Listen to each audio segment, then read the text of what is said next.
이번 특집 방송은 여러분이 직접 글로 참가를 해서 참가글을 몇 편 받았고, 그리고 그 글을 분석하는 그런 방송입니다.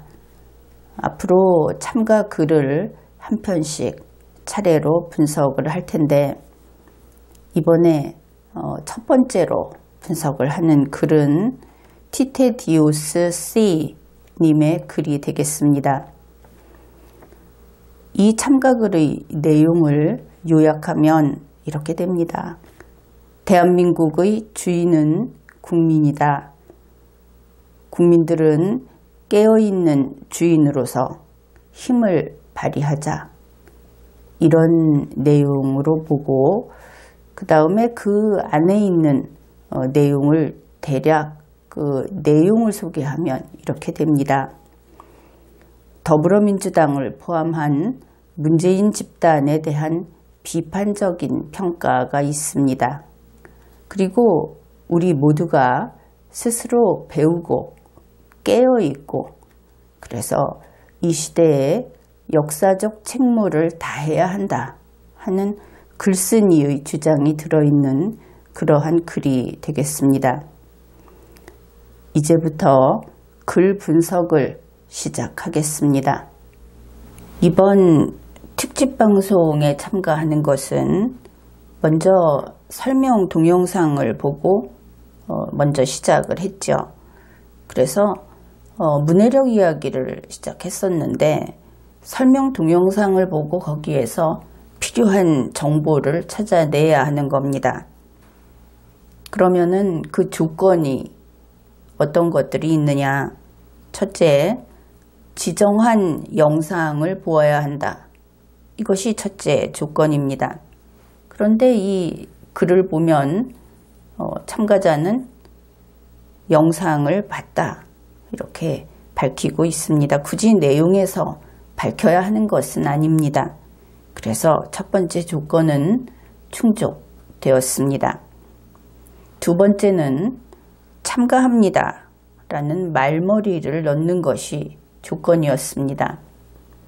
이 글을 보면 참가합니다 라는 내용이 있죠. 그래서 글쓴이가 참가합니다 하는 말머리를 넣었는데, 이렇게 글 첫머리에 넣는 것을 말머리라고 합니다. 그런데 이것은 대단히 중요합니다. 이 조건을 충족하지 못한 그러한 글은 설령 글쓴이는 참가글이라고 썼다 하더라도 참가를 안 받게 되는 것이죠. 여기에서 문장 연습을 좀 해보면, 방금 내가 이렇게 이야기를 했죠. 이 조건을 충족하지 못한 참가글은 참가를 안 받는다.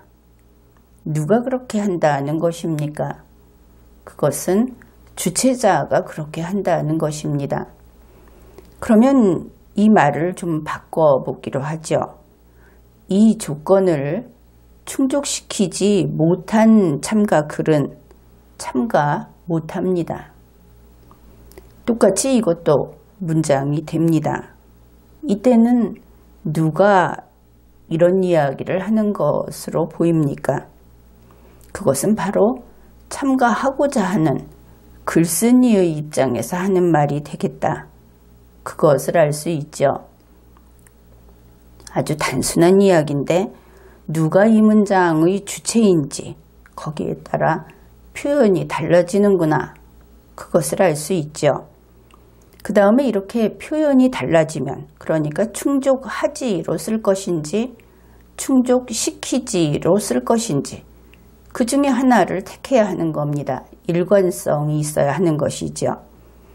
그래서 이렇게 표현이 달라지면 앞뒤의 호응 관계도 또 달라집니다. 충족하지라고 하면 참가 안 받음 이렇게 가고, 충족시키지라고 하면 참가 못함 이렇게 바뀌죠. 그래서 이런 것들이 서로 뒤바뀌게 되고 혼란스러워지면 그 글은 설득력이 대단히 떨어지고 잘 못 쓴 글로 그렇게 평가를 받게 됩니다. 이제 세 번째 조건입니다. 영상을 보았다, 말머리를 넣었다. 세 번째는 전체 글자 수가 400자 이내라고 했습니다. 이 글에서 400자가 어디까지냐 하면은 바로 요 붉은 표시를 해놓은 여기까지입니다. 정치인들만 의지할 것이, 여기까지가 400자. 만일 대학 입시를 보는 학생 같으면 그 뒷부분은 글자가 보이지 않습니다. 프로그램에서. 그러면 문장이 뚝 끊어져 버리겠죠. 그런데 그것이 지나친 것이 아니고 주어진 조건이기 때문에 조건을 지켜야 한다. 그런 것을 어른들은 좀 이러한 조건을 지키는데 느슨한 면이 있습니다. 그런데 정상적인 현재 그 행정 업무를 담당한다든지 하는 그런 정말로 가동되는 세계에서는 원칙은 철저히 지켜지고 있습니다. 그래서 이 글은 400자보다 많다. 그것을 알 수 있죠. 그런데 조건이 400자 이내라고 했기 때문에 400자 이상으로 되는 것은 불가하다. 그러면 400자 이내면 몇 글자까지 가능한가?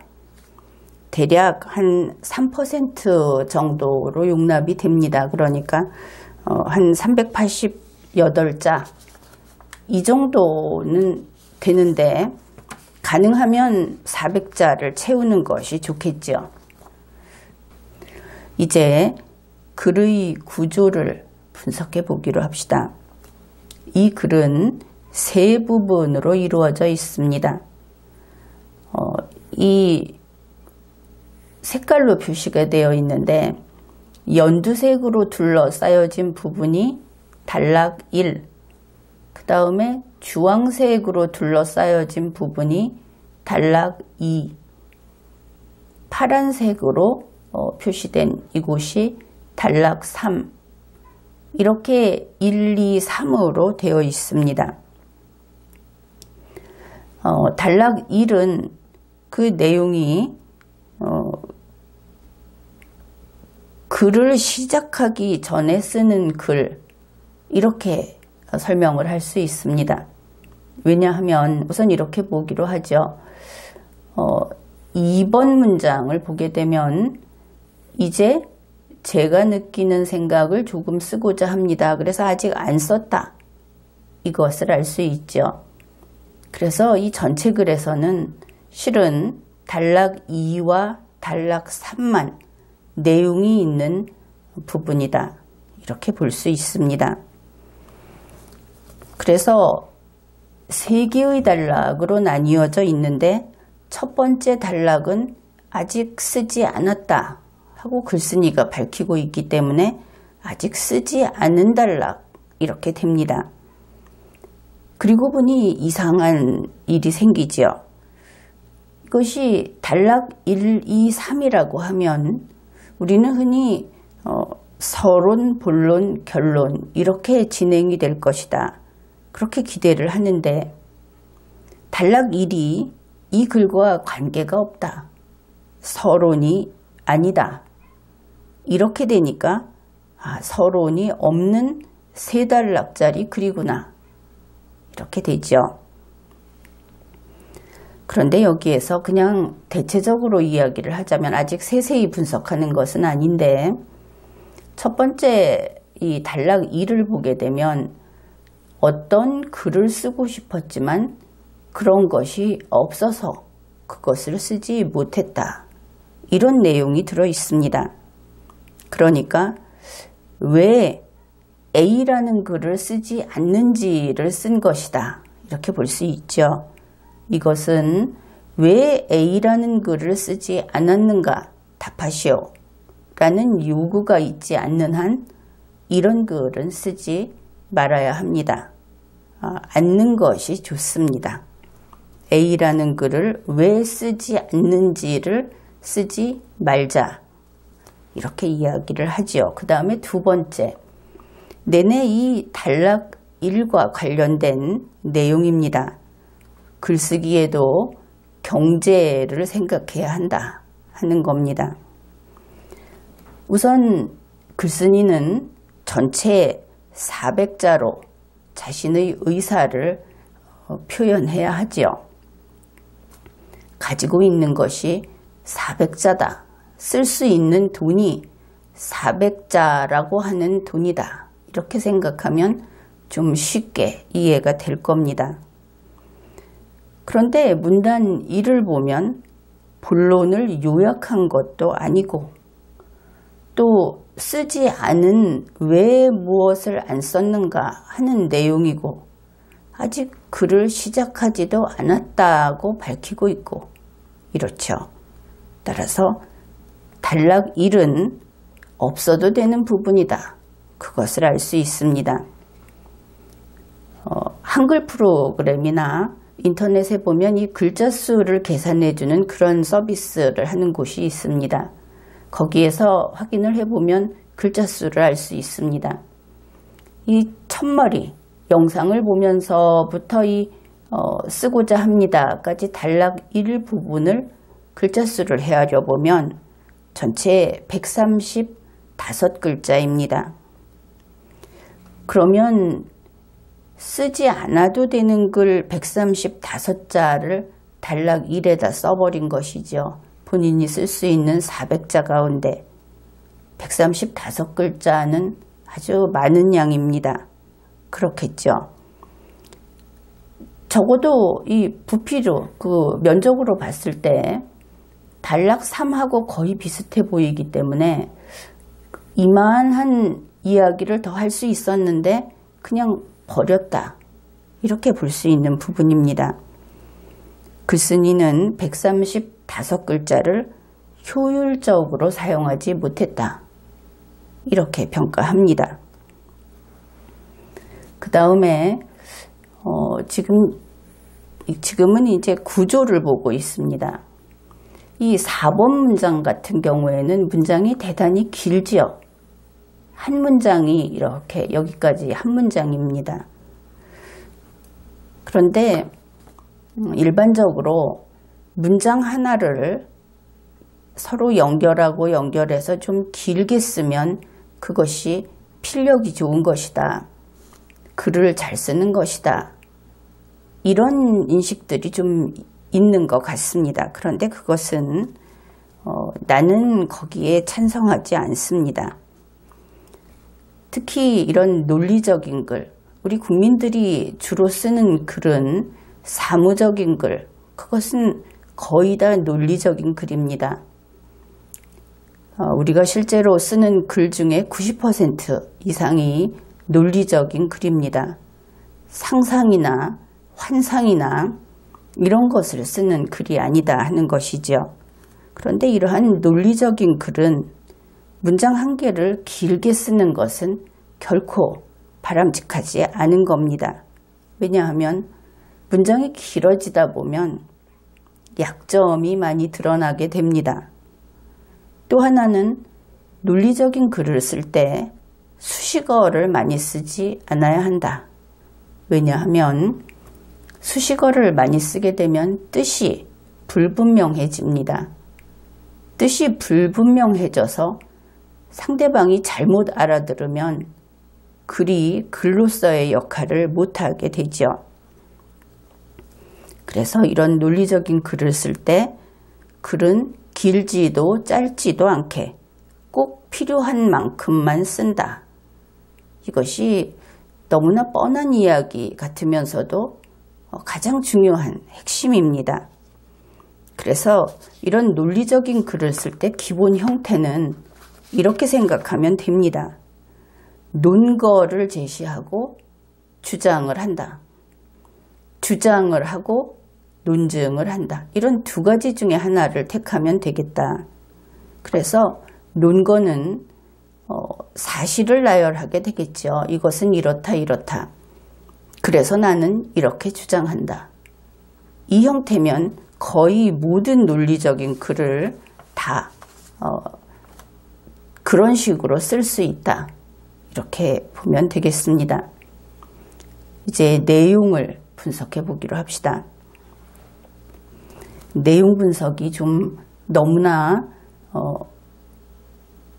첨예하다, 날카롭다 이렇게 볼지 모르겠는데 지금 이야기해 줄 수 있는 이상적인 기준을 가지고 이야기를 하겠습니다. 본인이 어느 정도 글을 쓰는 사람인지 하고 관련 없이 이 글을 보면서 이 정도까지는 해줘야 한다. 그런 설명을 하겠다 하는 겁니다. 우선 문장 1을 보기로 하죠. 이렇게 문장에 번호를 붙여놨습니다.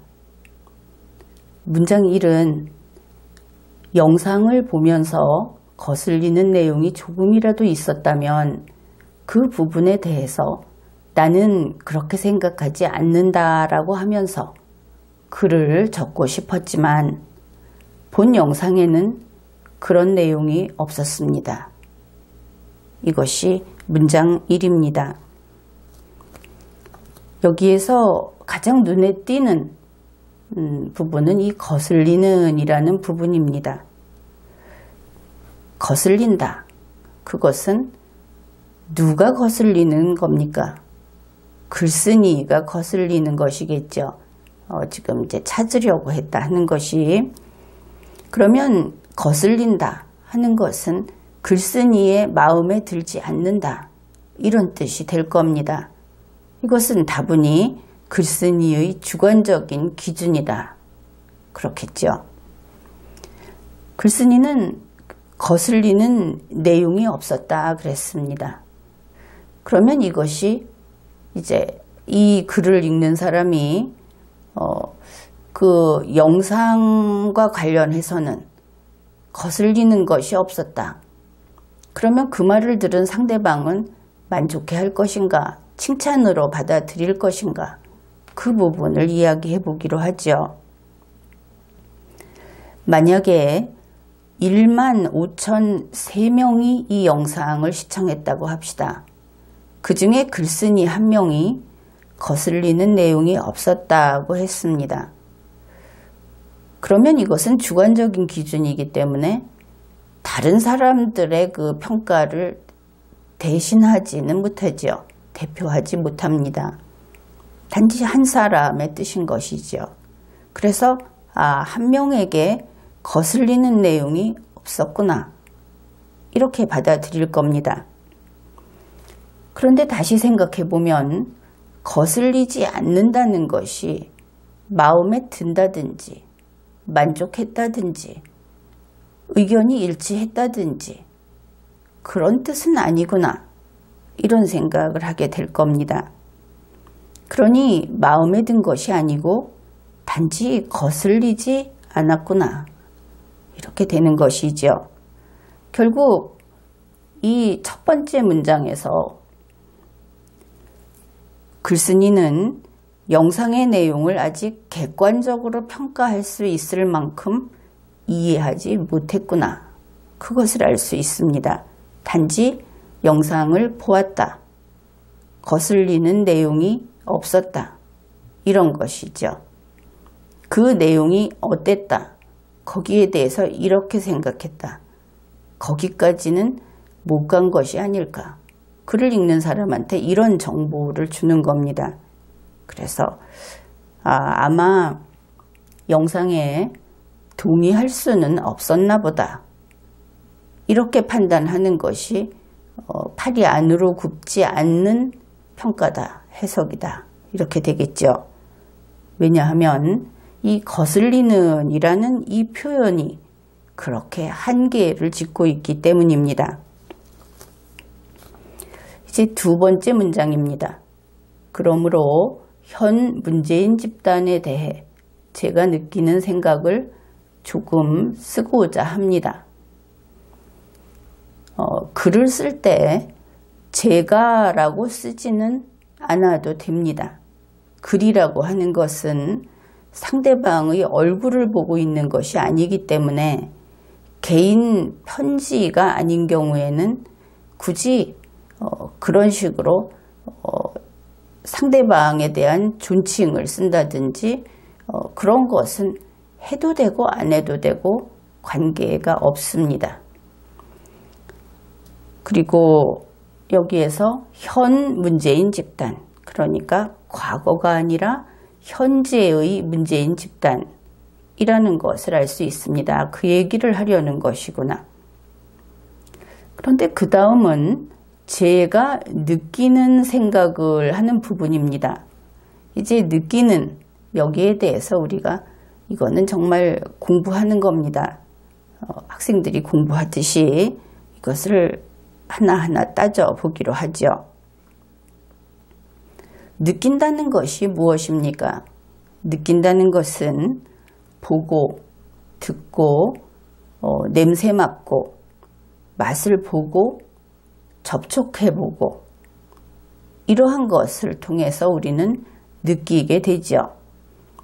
이 느낌의 결과를 정보라고 합니다. 이번의 경우에는 동영상 시청, 그것이 정보 취득의 방법이었습니다. 그 정보를 이런 과정을 통해서 취득을 한다. 그러면 그 정보가 곧장 들어와서 재활용이 되느냐 하면 그것이 아니고 글쓴이의 두뇌로 들어옵니다. 정보가 들어왔는데 이게 무엇인지 모른다. 그러면 정보는 죽은 정보가 됩니다. 아무것도 아닌 것이죠. 그런데 글쓴이가 그 정보를 이해하는 겁니다. 해석하는 것이죠. 그래서 해석한 정보가 글쓴이의 머리에 남아있게 됩니다. 사실 여기는 밖에서 들어온 정보하고 글쓴이의 머릿속에 있는 해석된 정보는 같은 것이 아닐 수도 있습니다. 이것이 또 글쓴이 자신의 두뇌 능력, 논리적 능력에 따라서 차이가 좀 생기는 것이죠. 밖에 있는 정보가 10이다. 그러면 글쓴이의 그 두뇌 능력이 아주 우수하면 거의 10이 들어가겠지만 그렇지 않으면 3이나 4가 들어갈 수도 있고 또 전혀 엉뚱하게 정보의 일부분만 들어가서 코끼리 다리 만지기가 될 수도 있습니다. 어떻든 이러한 동영상 시청이라는 어떤 활동을 통해서 글쓴이의 머리에는 해석한, 자기 자신이 해석한 정보가 들어갑니다. 자기가 1단계 활동을 해서 나온 결실이라고 할 수 있죠. 그 다음에 원래 글쓴이가 지금까지 살아오면서 차곡차곡 쌓아뒀던 이전에 들어와서 저장된 정보, 우리가 기억이라고 하는 그런 것들이 있습니다. 그래서 이 모든 것이 합쳐진 상태에서 글쓴이가 결론을 내리는 것이죠. 나는 이렇게 생각한다. 이렇게 결론을 내립니다. 그것이 바로 글쓴이의 생각인 것이죠. 그래서 제가 느끼는 이라고 하는 것이, 제가 느끼는 생각이라고 하는 것이 지금 길게 설명한 이 과정을 통해서 글쓴이가 결론을 내린, 나는 이렇게 생각한다 라고 만들어낸 혹은 창출한 그러한 생각이 이제 생긴 것이죠. 그래서 제가 느끼는 생각을 조금 쓰고자 합니다. 이렇게 이야기를 했습니다. 그런 것입니다. 글쓴이는 내가 생각한 것을 쓰겠다. 그런데 생각을 진짜 해보십시오. 원래 이 글이라는 것은 각자가 자신이 생각한 것을 쓰는 것이죠. 당연한 것 아닙니까? 그래서 글쓴이가 생각한 것을 쓰는 것이 글인데 내가 생각한 것을 쓰겠다. 이렇게 이야기하는 것이 과연 필요한가? 지금은 글을 쓸 때 경제적인 것도 생각을 해야 하고 또 그 말이 어떤 의미를 전달하고자 하는 것인가 이것도 생각을 해야 하기 때문에 그래서 아마도 이 두 번째 문장은 그래서 필요 없다. 이렇게 이야기할 수 있겠습니다. 그 다음에 이것은 좀 요즘 말로 딴지를 거는 것이다. 이렇게 볼 수 있는데 조금 쓰고자 합니다. 이렇습니다. 이것은 짧게 이야기를 좀 한두 마디 하겠습니다. 아니면 그렇게 뭐 장황하게가 아니고 그저 짧은 글을 쓰겠습니다. 이런 뜻이 될 수 있겠죠. 그런데 어차피 쓸 수 있는 것이 400자밖에 없습니다. 게다가 이미 이 단락 1까지 쓰면서 135글자를 다 써버렸습니다. 이제 남은 것은 165글자밖에 없습니다. 165글자가 아니고 265글자밖에 없습니다. 그래서 어차피 이제 얼마 못 쓸 거 다 알고 있죠. 그런 의미에서도 또 그렇게 의미가 없습니다. 그래서 문장 1과 문장 2가 들어있는 단락 1, 이것은 보통 이렇게 글을 분석할 때 의미를 담고 있지 않는 부분이다. 이래서 분석에서 제외하게 됩니다. 안 본다 하는 것이죠. 가령 글을 채점하는 경우에는 아예 채점에서 제외시키고 이 제외시키는 분량이 많을 때는 그것 때문에 글을 못 쓴다 해서 감점을 하게 됩니다. 이번에는 세 번째 문장입니다. 세 번째 문장은 이 집단은 우리가 앞에서 보았듯이 현 문재인 집단을 가리키는 것이고 그 다음에 이 문재인 집단이라는 것은 영상을 본 것을 전제로 할 때 더불어민주당을 포함하는 문재인 집단이다. 이렇게 사전 지식이 있으면 글을 읽을 때 더 해석을 잘할 수 있죠. 이 집단은 블룸버그 기사에 대한 반응만 보더라도 알 수 있듯이 상당히 염치가 없는 집단임을 알 수 있습니다. 이것이 세 번째 문장입니다. 블룸버그 기사에 대한 반응이 무엇인가? 이것도 알고 있어야 이 문장을 이해할 수 있겠죠. 그 지정 영상, 리걸마인드 연구소의 지난 강의, 그것을 봤다면 또 바로 이해를 할 것이고, 그렇지 않더라도 언론 보도를 봤다면 또 이해하기 쉬울 겁니다. 그런데 그것을 전혀 모른다. 그러면 이해할 수 없겠죠. 그래서 똑같은 정보, 똑같은 글이라 하더라도 그가 어느 정도의 기초가 있는가, 축적되어 있는 지식이 있는가, 거기에 따라서 더 많은 정보를 어떤 사람은 읽어내고 어떤 사람은 그렇지 않고 이런 차이가 생기는 겁니다. 그래서 아주 영리하다, 기억력이 좋다 하는 10대 청소년보다는 세상 산 경험이 많은, 그래서 글을 읽을 수 있는 나이 든 사람이 똑같은 글에서 더 많은 정보를 읽어내는 것은 바로 이러한 두뇌의 학습 능력이 있는 이 두뇌 구조 때문에 그런 겁니다. 블룸버그 기사에 대한 반응은 이런 것이죠. 외국의 언론사가 뉴스 보도를 했는데 거기에 대해서 더불어민주당에서 그리고 청와대에서도 또 이야기를 했죠. 그 기사를 검은머리 인종이 작성했다는 그런 내용의 이야기를 했고, 그 말은 검은머리 인종, 결국은 우리 주로 동양인들이죠. 동양인이 쓴 기사는 믿을 수 없다.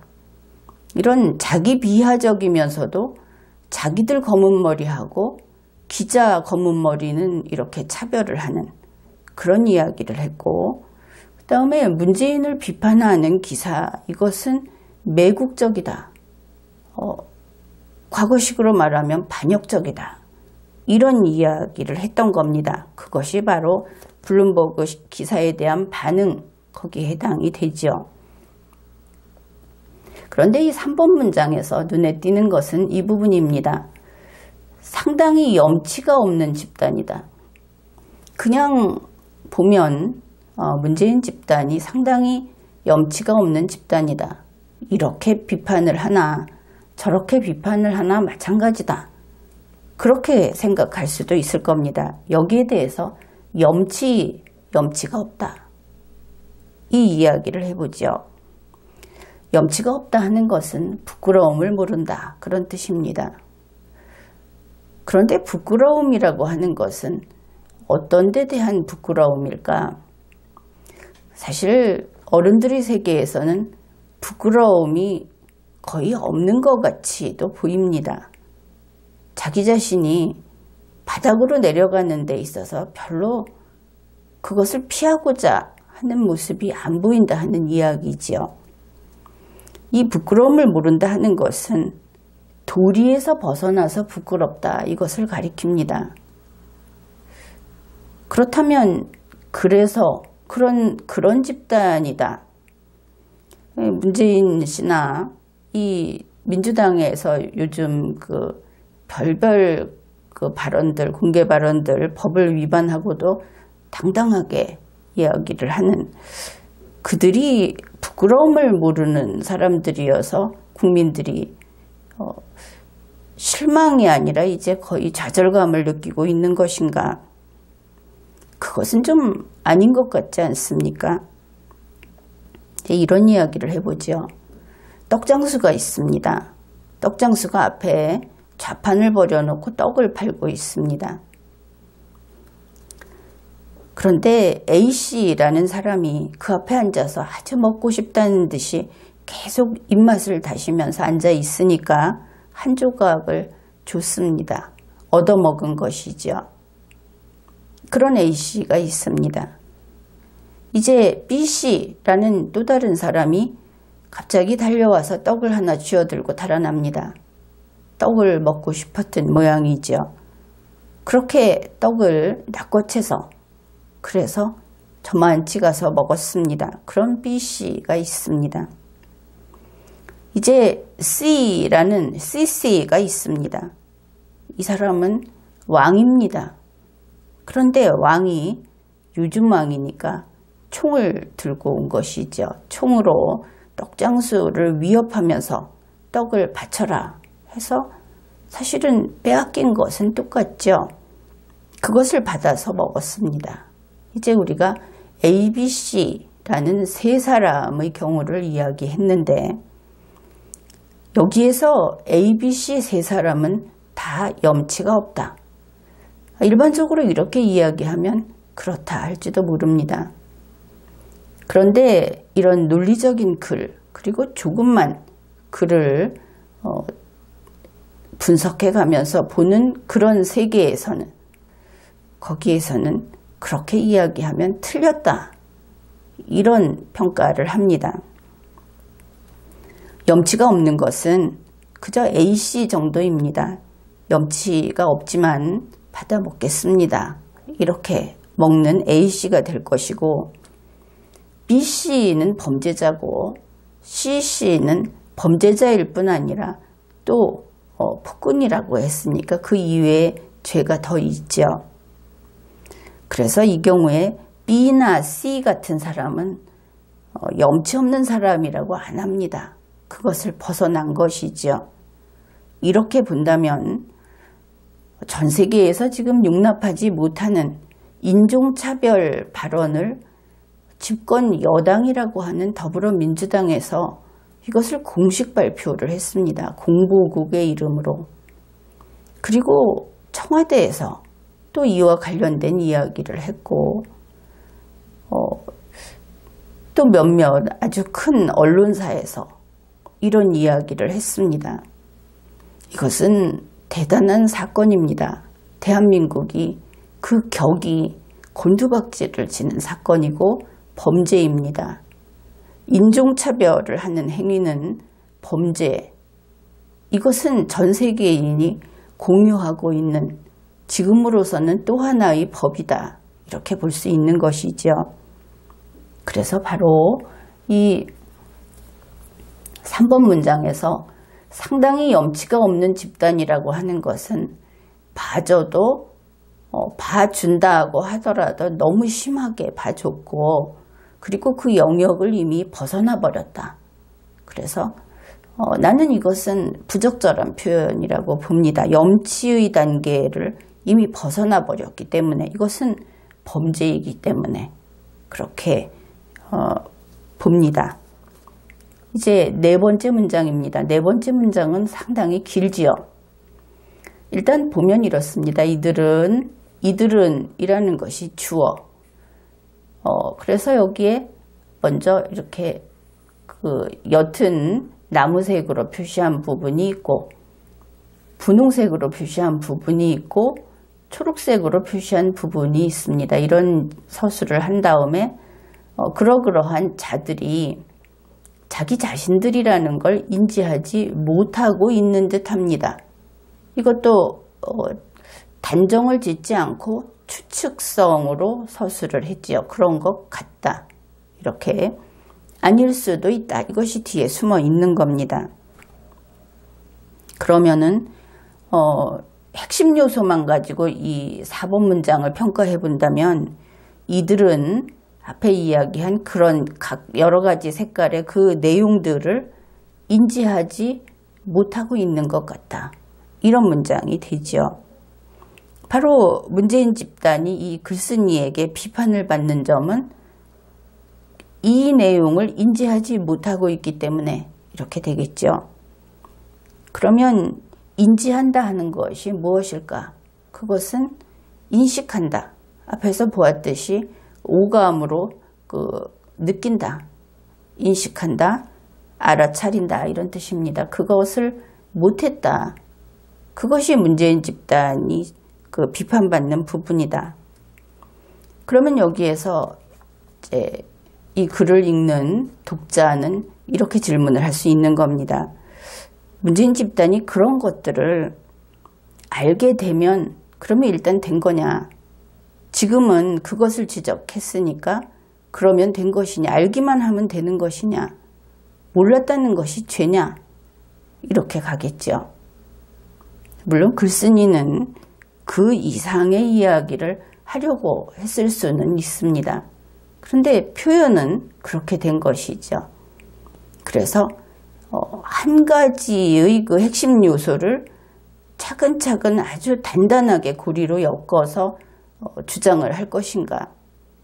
이렇게 이제 한 몇 가지 사례를 지금 4번 문장 같은 경우에는 이렇게 쭉 여러 가지를 나열을 한 다음에 이렇게 주장을 할 것인가. 그것은 본인의 선택인데, 지금 4번 문장을 보면 이런 느낌입니다. 우리가 활을 쏘면 멀리에 그 여러 개 알록달록한 원이 겹쳐진 관역이 있죠. 그래서 활을 쏘는 사람이 힘껏 활쉬를 당겨서 활을 쐈습니다.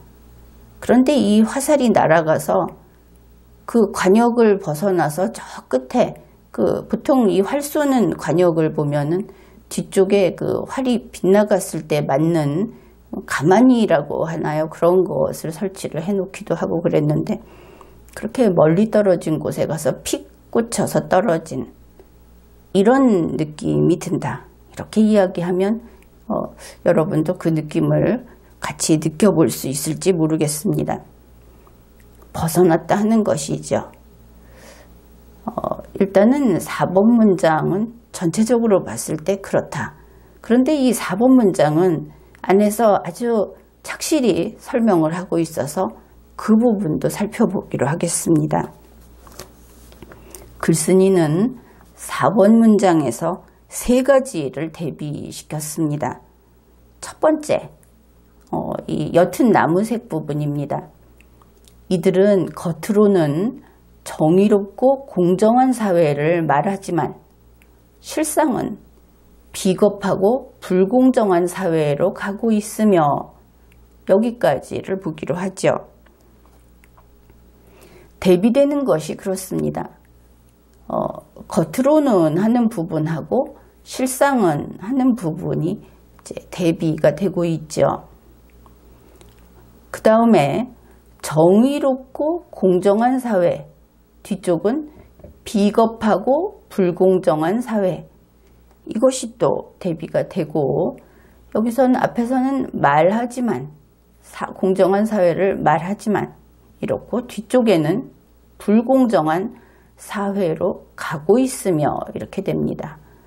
이 각각의 대비되는 부분을 하나씩 검토를 해야 하겠습니다. 먼저 겉으로는 그랬는데, 겉으로는 이렇게 하면서 실상은 이렇게 한다, 이렇게 이야기를 했죠. 그런데 겉이라고 하면 그 반대편은 안이 돼야 되겠죠. 혹은 속이 돼야 될 겁니다. 속으로는. 그런데 글쓴이는 그렇게 쓰지 않았죠.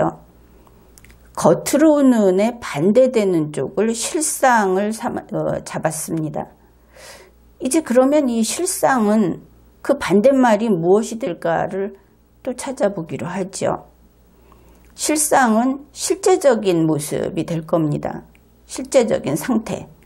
그것에 반대되는 그 반대편에 있는 것을 찾아보면 가상적인 것은, 예상했던 것은 이렇게 될 수 있겠죠.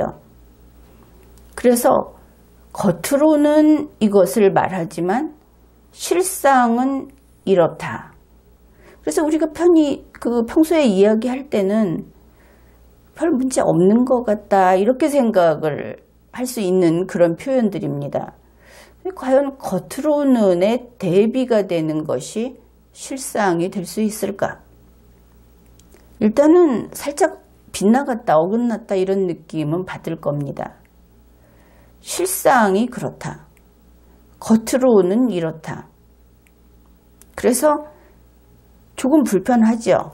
이렇게 구조를 따져서 분석을 하는 입장에서는. 이제 두 번째를 보기로 하죠. 두 번째는 정의롭고 그랬습니다. 그것의 반대편, 대비되는 것을 비겁하고라고 했습니다. 정의롭고 그리고 비겁하고, 이것이 반대일 것 같다, 이렇게 생각하는 분들도 있을 겁니다.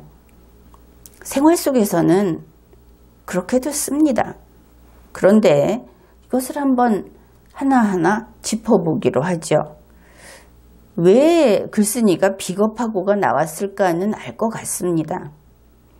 흔히 정의롭다 하면은 용감해야 하겠죠. 정의로우려면은 용감해야 합니다. 그런데 용감하지 않으면서 비겁하다로 바로 가죠. 용감하지 않다고 다 비겁한 건 아닌데, 용감하지 않으면서 비겁하다. 그러면 정의롭지 않은가? 이 부분은 일치되지 않는다 하는 겁니다. 그렇겠죠. 그래서 정의롭고의 맞은편에는 정의롭지 않고가 와야만 악의가 맞는 겁니다. 그 다음에는 공정한 사회 해놓고 불공정한 사회, 여기는 정확히 대비를 시켰죠. 그 다음에 하나 더, 공정한 사회를 말하지만 불공정한 사회로 가고 있으며 그랬습니다. 그래서 이 부분은 뭐 괜찮습니다. 그렇게 보이는데, 여기에서 이 가고 있으며가 걸리는 것은 뜻밖에도 이 실상이라는 부분하고 서로 잘 어울리지 않는다 하는 것이죠. 왜냐하면 현재 가고 있다, 어딘가로 가고 있다고 한다면은 아직 도착하지 않았습니다. 그냥 가고 있는 것이죠. 그래서 가고 있으면 가는 것을 끝냈을 때, 이제 도착을 했을 때, 그때 실상이 나타나지 않을까. 그래서 또 이 부분도 서로 부합하는 정도가 좀 떨어진다, 이렇게 평가를 할 수 있겠습니다. 이제 두 번째 대비를 한 것은 이 분홍색 부분입니다. 겉으로는 평등을 운운하지만 속으로는 차별을 하고 있다. 이 부분입니다. 물론 보면은 겉으로 속으로 평등, 차별, 운운한다. 이렇게 말로 한다. 그리고 실제로 행하고 있다. 그래서 대비관계에는 좋습니다. 그런데 여기에서 또 다른 문제가 있죠. 이제는 문장 자체를 보는 겁니다. 겉으로 평등을 운운한다. 그런데 속으로 차별을 하고 있다. 그러면 속으로 차별하는 것은 겉으로 차별하는 것은 아니죠. 겉으로 차별하지 않고 속으로 차별하고 있으면 실제로 차별하는 것은 아니라고 할 겁니다. 그러면 속으로 차별하는, 그러니까 겉다르고 속다른데 겉으로는 평등을 얘기하면서 속으로 차별을 하고 있다. 그러면 국민 가운데 이런 국민이 많지 않을까? 또 어떻게 보면 글쓴이가 이렇게 이야기를 하고 있는데 이것을 지금 비판하고 있는데 대부분 독자는 이것을 보고 그것까지야 뭐라고 하겠는가. 겉으로 드러내는 순간에 비판을 해야지 속으로 차별하는 것은 괜찮지 않은가. 이렇게 의문을 표할 수 있겠죠. 바로 여기에서 겉으로는 속으로는 하는 것이 대비가 되는 것까지는 좋았는데 뜻을 전달하는 데 있어서 독자가 좀 혼란을 느낀다. 그래서 이때는 이 속으로는 겉으로는 하는 이 부분을 다시 좀 고민을 해보고 어떻게 표현하면 내가 말하려고 한 것을 정확히 표현할 수 있을까? 내 마음은 이것이다. 이렇게 좀 고민이 부족했다. 그렇게 볼 수 있겠습니다. 이제 세 번째입니다. 적폐청산 운운하며 깨끗한 척하지만 그 누구보다도 더러운 이 부분인데 깨끗한과 더러운은 대비가 되고 있죠. 적폐청산을 해서 깨끗하게 하겠다 이런 말도 합니다. 그런데 여기에서 글 쓰는 사람은 한 번 더 생각을 해야 하는 것이죠. 적폐청산이 깨끗하게 되는 것이니까 적폐는 더러운 것이겠구나. 그렇겠죠. 적폐는 어째서 더러운가? 그것이 깨끗하지 않아서 더러운가? 씻으면 되는가? 씻어서 다시 쓸 수 있는 적폐인가? 이런 부분입니다. 적폐를 더럽다고 이야기하는 것은 그것이 부패다. 혹은 권력남용이다. 그래서 더럽다고 하는 것이죠. 우리가 통상적으로 이야기하는 깨끗하다. 먼지가 없는 상태. 그것과는 다른 좀 더 2단계의 표현이다. 이렇게 볼 수 있습니다. 그래서 이럴 때에는 깨끗하다라고 하는 것을 이 부패를 표현해 줄 수 있는 그 어감을 살려주면 좋겠다. 그렇습니다. 이제 5번째 문장입니다. 이것이 5번째 문장. 우리 국민들도 이제는 누가 우리를 살려주겠지, 누군가가 도와주겠지 하며 정치인들만 의지할 것이 아니라, 간단히 이야기하면 정치인들만이 아니고 들에게만 이렇게 되겠죠. 국민들 각자가 스스로 찾아보고 공부하고 깨어 있어서 한 사람 한 사람씩 따로 떼어 놓아도 힘을 발휘할 수 있게 해야 할 것입니다. 여기 사이에는 문장부호, 쉼표라든지 이런 것을 좀 써주면 좋겠고, 그 다음에 국민을 한 사람 한 사람 따로 떼어 놓아도라고 하는 부분에서 혹시 국민이 그 윷가락을 넣어놓는 것처럼 이렇게 한데 묶여 있거나 계란을 포장을 해 놓는 것처럼 한데 그 한 팩 속에 담겨 있거나 그런 것인가? 그 뜻을 몰라서 하는 이야기가 아니고 이 표현이 떼어 놓는다는 어떤 동적인 이미지가 강해서 그렇게 이야기를 하는 겁니다. 이 부분은 다시 조금 다른 표현으로 쓰면 좋겠죠. 그 다음에 누가 우리를 살려주겠지, 누군가가 도와주겠지라고 하는 것은 정말 순수하게 국민만을 이야기합니다. 인간만 이야기하는 것이죠. 그런데 지금 이 논리적인 글을 쓰면서 또 시사에 관한 그 여론을 형성하고 여러분이 하는 활동이 그런 것들이죠. 그것을 할 때에는 국민 개인이 피해를 보느냐, 국민이 아픈가 이런 것도 중요하지만 시사에 대한 이야기를 하는 사람은 공공성이 있는 이야기를 주로 이끌어간다. 이 부분도 결코 가볍게 볼 수 없는 부분입니다. 그래서 누가 우리를 살려주겠지라는 데 더해서 어떻게 이 나라를, 어떻게 우리의 이 헌정 질서를 유지할 것인가, 이 법 질서를 어떻게 유지할 것인가 하는 공적인 책무에 대한 이야기도 들어가 주면 다들 들어갈 말이 들어갔다 이렇게 인정을 할 것이다. 그런데 이 부분은 글쓴이의 그 주관이기 때문에 그것이 좋다 나쁘다 할 수 있는 부분은 아닙니다. 다만 여기에서는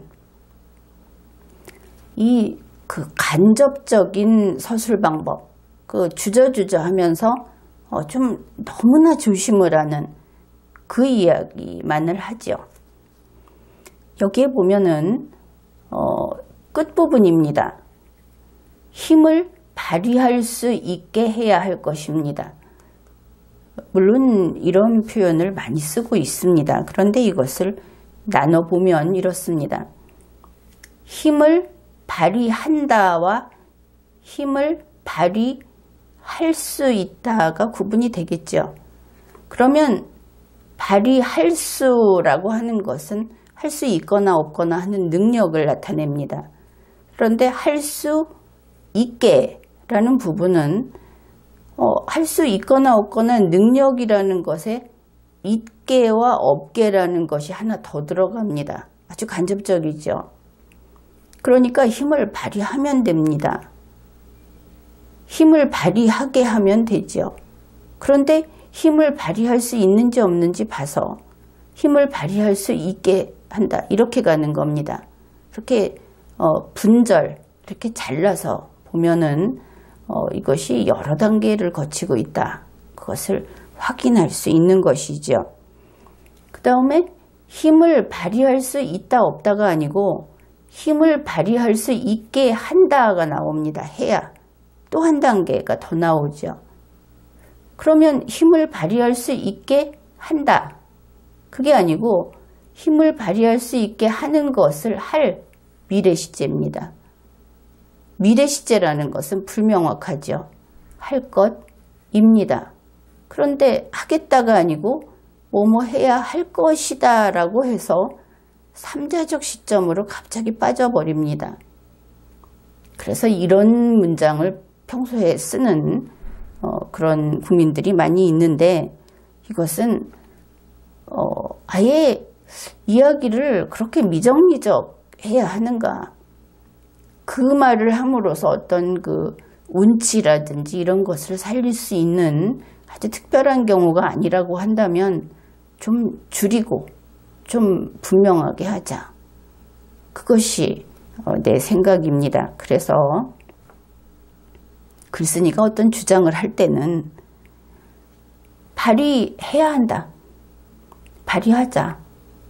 이렇게 한 4-5단계가 있으면 그것을 한 2단계로 줄이는 것을 평소 생활화를 하게 되면 그 글이 아주 단호하면서도 완결성 있게 그렇게 마무리가 되고 그런 점에서 글이 훨씬 그 힘있고 굵직한 글씨 같은 그런 느낌을 주게 됩니다. 지금까지 참가글을 분석해 보았습니다.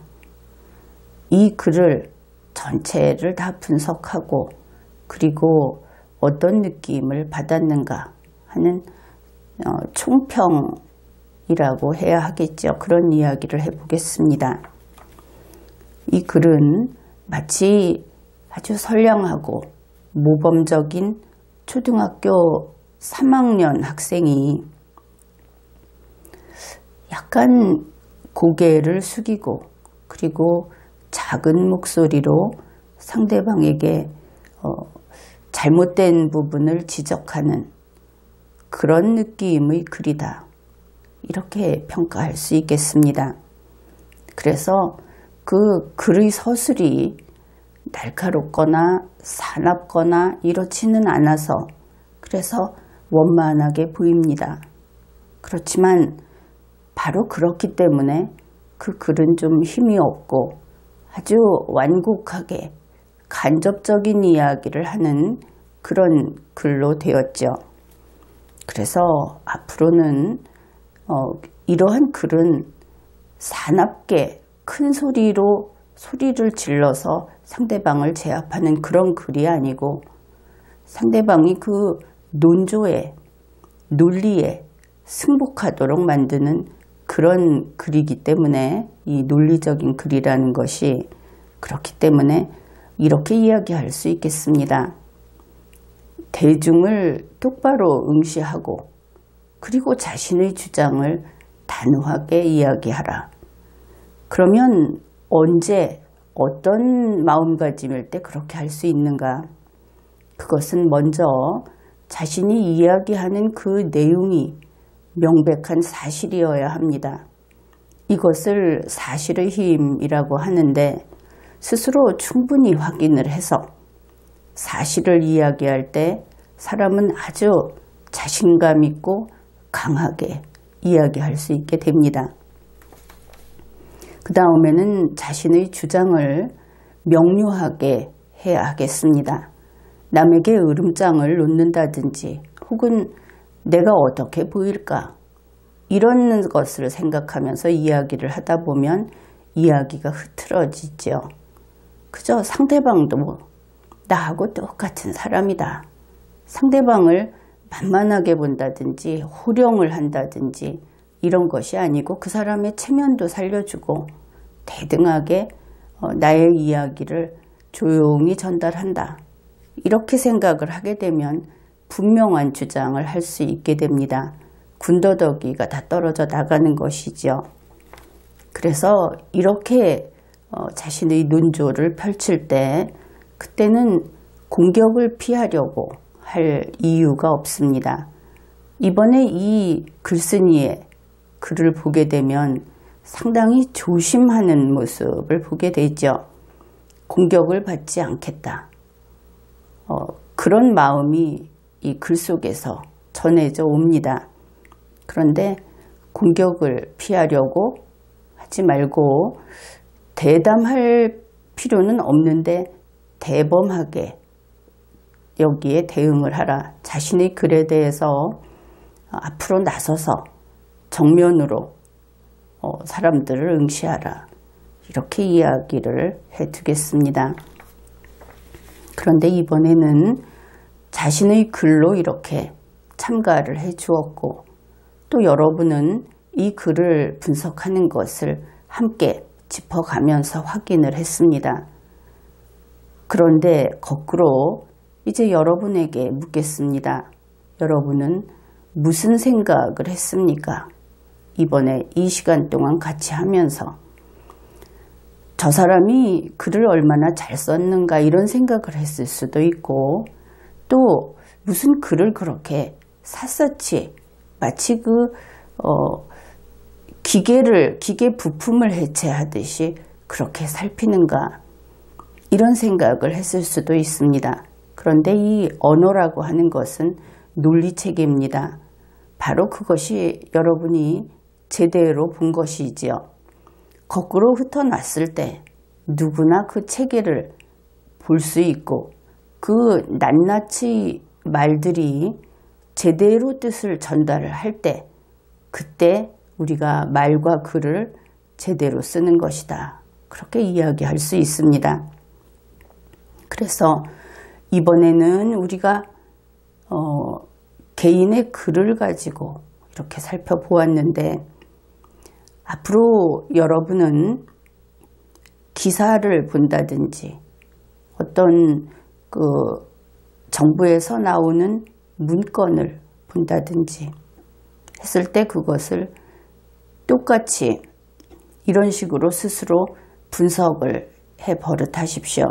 그래서 현재로서는 조선일보, 동아일보, 중앙일보 이런 데서 나오는 그 오피니언 정도 되면은 아주 기본적인 것은 갖춰져 있죠. 좋은 그 교본이 될 겁니다. 그런 좋은 글들을 읽고 또 그 글을 읽으면서 분석을 하고 이런 식으로 비판도 직접 해보십시오. 그렇게 하면서 여러분의 문해력도 높아지지만 역시 그렇게 하면 언론사도 또 좀 더 긴장을 해서 더 다듬어진 글을 내놓게 되는 겁니다. 정부에서 나오는 글도 마찬가지입니다. 청와대에서 나오는 글도 마찬가지로 감정적으로 대응하지 말고 논리체계가 어긋난다.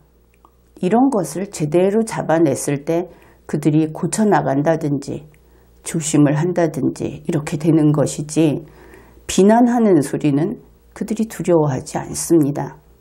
이 똑같은 논리로 여러분이 자주 보는 이 유튜브 방송 같은 경우도 그것도 또 좋은 그 공부를 하는 텍스트가 될 수 있습니다. 유튜브 같은 경우에는 그 속도를 약간 느리게 해서 나 같은 경우는 그렇게 말이 애초에 느리니까 그런데 좀 빠른 경우 또 일반적인 여러 그 유튜브 방송을 하는 그런 진행자들의 경우에는 약간 느리게 해서 직접 그것을 손으로 써 보십시오. 다라는 것이 아니고 한 서너 문장 이렇게 써서 그것을 분석을 해보는 것이죠. 그래서 그것이 논리에 맞는가?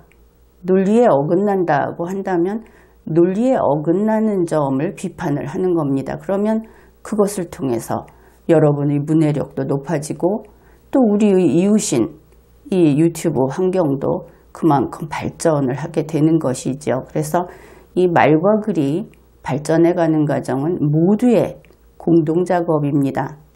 그래서 이번에는 직접 한번 우리가 체험학습 이런 것을 해보았습니다. 다음 방송에서는 다른 참가 글을 분석해 보기로 하죠. 지금까지 리걸마인드 연구소였습니다.